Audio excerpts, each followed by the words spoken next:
नमस्कार. आज मार्केटमध्ये काय काय झालं पाहूया. काल व्होलॅटिलिटी एवढी होती की ट्रेड करणं कठीण होतं आणि आज अत्यंत नॅरो रेंजमध्ये मार्केट फिरत होतं. म्हणजे जवळजवळ अर्धा तास एकाच किमतीवर शेअर राहत होता. त्यामुळेही मार्केट करणं आज कठीण होतं आणि अगदी तुरळक शेअर वगळले तर बाकीच्या शेअरमध्ये मुवमेंटच नव्हती. प्रामुख्याने आज बँका म्हणजे सरकारी बँका आणि वेदांताचा शेअर आज चांगलाच वर होता. वेदांताचा शेअरही वर होता. MCX तेजीत होता. बॉम्बे स्टॉक एक्सचेंजचा शेअर तेजीत होता. एंजल वनचा तेजीत होता. कारण हे जे नवीन आता 45 शेअर डेरिव्हेटिव्हमध्ये घातलेले आहेत त्यामुळे व्हॉल्यूम्सवर परिणाम होतो आहे. त्याचा व्हॉल्यूम्स वाढत आहेत त्यामुळे एक्सचेंजच्या संबंधातले शेअर तेजीत राहत आहेत. आणि दुसरं म्हणजे वेदांता. मूडीजनी कॉर्पोरेट रेटिंग त्यांचं वाढवलं आहे.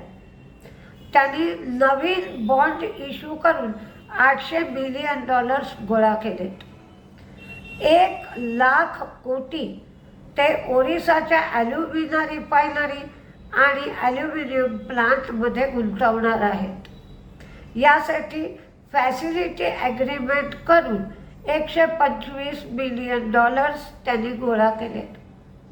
याखेरीज त्यांचे सोप्या भाषेत सांगते पुष्कळ आलंय वेदांताबद्दल आज छापून. पण त्यांचे बॉन्ड्स होते ते बॉन्ड्स 2024मध्ये संपत होते. त्या बॉन्ड्सची मुदत त्यांनी 2028 करून घेतली. तरीसुद्धा त्यांनी सगळ्या बॉन्ड्सचं पेमेंट करून टाकलं. त्यामुळे त्या बॉन्ड्सच्या अगेन्स्ट जे काही प्लेज केले होते शेअर्स ते पण सुटले. त्यामुळं सगळे बॉन्ड्स मोकळे झाले. बॉन्ड्सचं पेमेंट त्यांनी करून टाकलं म्हणून त्यांचं रेटिंग वाढलं. आज जवळजवळ 2 वर्षानंतर असेल वेदांताचा शेअर $500 जास्त भावाला ट्रेड करीत होता. मदरसन सुमी यांनी जपानी कंपनी ॲट्सुमेटमध्ये 95% स्टेक $5.7 कोटी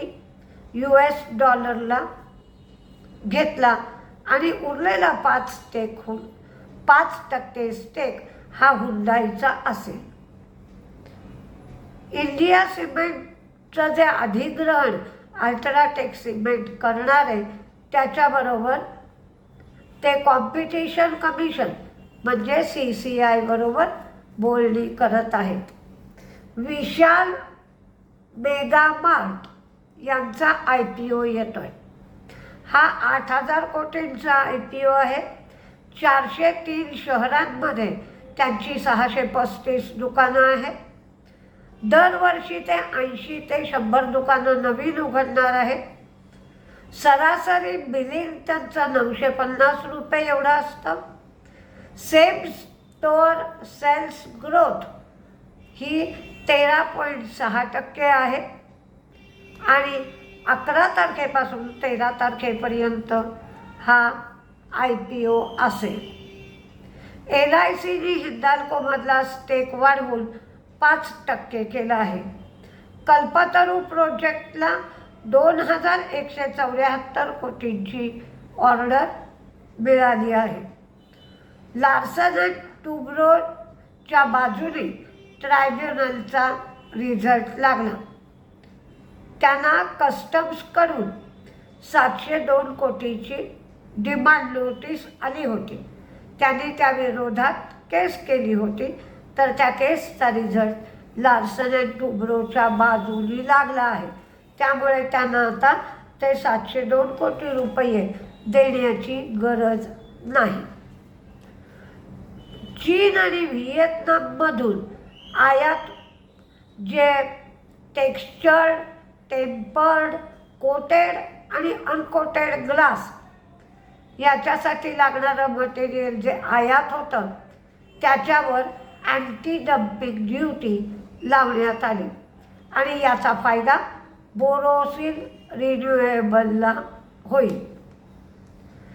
एंजल वनचा जो डेटा आला नोव्हेंबरचा, त्या डेट्यामध्ये जे बिझनेस आहे तो कमी झाला.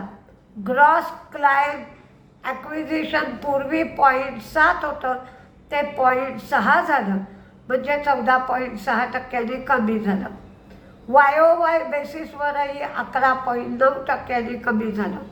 प्लॅटफॉर्मवरून ज्या ऑर्डर्स यायच्या त्याही ऑर्डर्स कमी झाल्या आहेत. त्यामुळं डेटा कमी झालेला सगळ्याच दृष्टीने कमी डेटा दिसतो आहे. आज सुरक्षा डायग्नोस्टिक्स याचं लिस्टिंग झालं, पण फारसं लिस्टिंग झालं कुणाला कळलंही नाही आणि त्याचा तेवढा गाजावाजा झालाही नाही. 441 रुपयाला शेअर दिला होता बॉम्बे स्टॉक एक्सचेंजवर, 437 रुपयाला, तर नॅशनल स्टॉक एक्सचेंजवर 438 रुपयाला लिस्टेड झालं. कर्नेक्स मायक्रो चित्तरंजन लोकोमोटिव्हकडून कवच इक्विपमेंट सप्लाय करायचं, इन्स्टॉल करायचं आणि टेस्टिंग करायचं, यासाठी 2041 कोटींची ऑर्डर मिळाली. आता गोल्ड बुलियनला सुद्धा हॉल मार्किंग केलं जाईल. पण 100 ग्रॅमच्या वर हे हॉल मार्किंग असेल आणि 9 कॅरेटच्या दागिन्यांच्यासाठी सुद्धा हॉल मार्किंग होईल. मारुती त्यांच्या कारच्या किमती 1 जानेवारी 2025 पासून 4% वाढवणार आहे, कारण इनपुट कॉस्ट वाढली आहे असं मॅनेजमेंटनी सांगितलं. लँडमार्कनी हैदराबादमध्ये किया शोरूमच्या अधिग्रहणासाठी ॲसेट ट्रान्सफर ॲग्रीमेंट केलं. आणि ओपेकची जी बैठक होती तर त्या ओपेकने आता सांगितलं की दर 3 महिन्यांनी निर्णय घ्यायचा, प्रोडक्शन वाढवायचं का कमी करायचं या बाबतीत. त्याचप्रमाणे ब्राझील, कॅनडा, लिबिया हे आणि अमेरिका हे सातत्याने उत्पादन वाढवत आहेत. चीनची मागणी तर कमी झाली आहे, म्हणून आता ओपेक काही त्यांचे जे सदस्य आहेत त्यांच्यावर त्यांनी किती उत्पादन करायचं याच्या बाबतीत एक कॅप किंवा लिमिट लावणार आहेत. आज RBIची पॉलिसी होती, या RBIच्या पॉलिसीमध्ये CRR कमी करण्याचा निर्णय घेण्यात आला. RBIने सांगितलं की लिक्विडिटी समाधानकारक आहे, पण हा जो CRR कमी करणार आहे तो टाईम लिमिट पण त्याला घातली आहे आणि फक्त सरकारी बँकांसाठी ही CRRची व्यवस्था करण्यात आली आहे. म्हणजे डिसेंबर 14 ते डिसेंबर 28 या कालावधीमध्ये 4.25 एवढा CRR राहील आणि डिसेंबर 28 नंतर तो 4% राहील. आत्ता 4.50 आहे. एकदम 0.50 कमी केला जाणार नाही, तर त्याच्यासाठी 14 डिसेंबर ते 28 डिसेंबर या कालावधीमध्ये 4.25 असेल आणि डिसेंबर 28 नंतर तो 4% असेल. यामुळे 1.16 लाख कोटी एवढी कॅश सिस्टीममध्ये येईल आणि या कॅशसाठी कोणत्याही प्रकारचं व्याज द्यावं लागत नाही आणि ही कॅश त्यांना कर्ज देण्यासाठी वापरता येईल. आणखीन त्यांनी काय सांगितलं तर KYC केलं नाही म्हणून जे अकाउंट डॉर्मंट झाले त्याची संख्या कमी केली पाहिजे, तर RBI याच्यामध्ये लक्ष घालणार आहे. दुसरं म्हणजे आत्ता ही जी लाडकी बहीण योजना होती त्याचे DBT म्हणजे डायरेक्ट पेमेंट केली जाते त्यांच्या बँक अकाउंटला. म्हणे हे पेमेंट घेण्यासाठी 10,000 बायकांनी लाईन लावली, तर हे कठीण गेलं आणि त्याच्या संबंधातली तक्रार RBIकडे केली गेली. तर RBIनी ही जी पेमेंट करणं आहे किंवा त्याची व्यवस्था आहे ही सुलभ करा, म्हणजे सगळ्या या लाडक्या बहिणींना त्रास होणार नाही किंवा बँकेच्या स्टाफला सुद्धा त्रास होणार नाही. कोणालाच त्रास न होता सुलभपणे हे पेमेंट सगळ्यांना मिळू शकेल, कारण एवढ्या लोकांना, एवढ्या कस्टमर्सना हँडल करण्या एवढा स्टाफ नसतो. अशी एक प्रकारची सूचना RBIने केली आहे. त्याचप्रमाणे FCNRB ARR याचा जो इंटरेस्ट रेट आहे तो 300 बेस पॉईंटनी वाढवला आहे 3 वर्षासाठीच, 1 ते 3 वर्षासाठी, आणि 3 वर्षाच्या नंतरसाठी 500 बेस पॉईंट एवढा वाढवला आहे. तो 31 मार्च 2025 पर्यंत वाढवला आहे. आता कोलॅटरल फ्री लोन म्हणजे काय, तर तुम्हाला कुठलंही तारण द्यावं लागत नाही.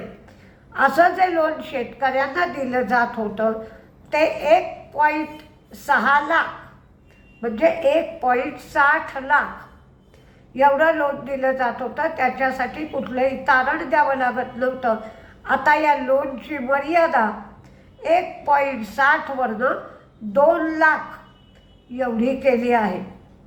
आता स्मॉल फायनान्स बँक या UPA मार्फत लोन देऊ शकतील असं RBIने सांगितलं आहे.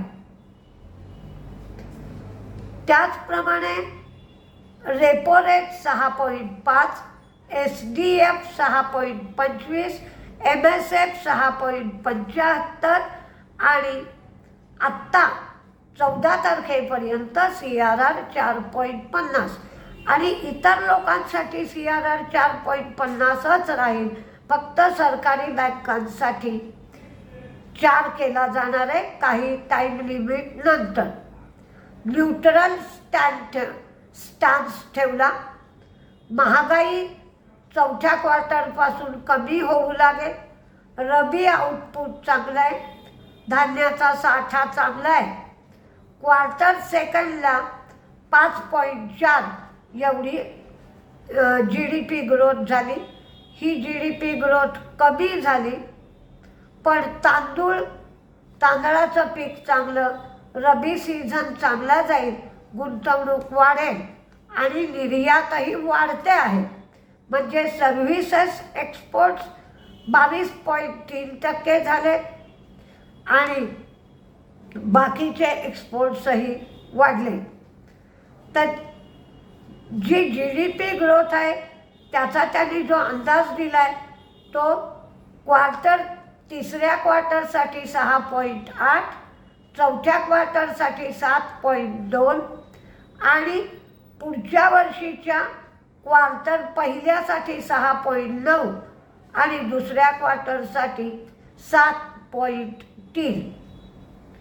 आणि महागाईचा जो अंदाज दिला आहे तो तिसऱ्या क्वार्टरसाठी 5.7%, चौथ्या क्वार्टरसाठी 4.5, पुढच्या वर्षीचं पहिलं क्वार्टर 4.6 आणि दुसरं क्वार्टर 4%. आणि महागाई 4.8% आहे आत्ता, पूर्वी 4.5% होती. ग्रामीण मागणी मात्र सुधारली आहे. अर्बन डिमांड फ्लॅट राहिलं आहे अशी नोंद RBIने आवर्जून केली आहे.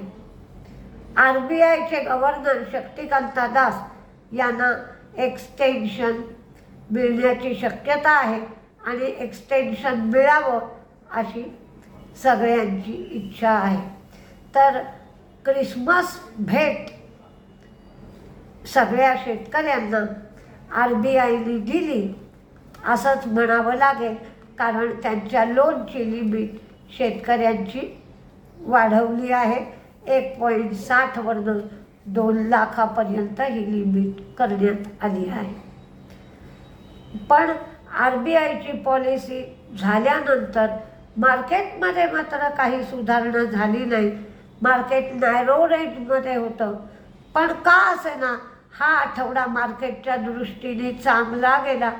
लोकांच्या पोर्टफोलिओमध्ये सुधारणा झाले असेल. काही लोकांचे शेअर प्रॉफिटमध्येही बाहेर पडले असते. आता पुढच्या आठवड्यात काय होत आहे ते बघूया. आता आपली भेट सोमवारी सकाळच्या व्हिडिओमध्ये होईल. नमस्ते.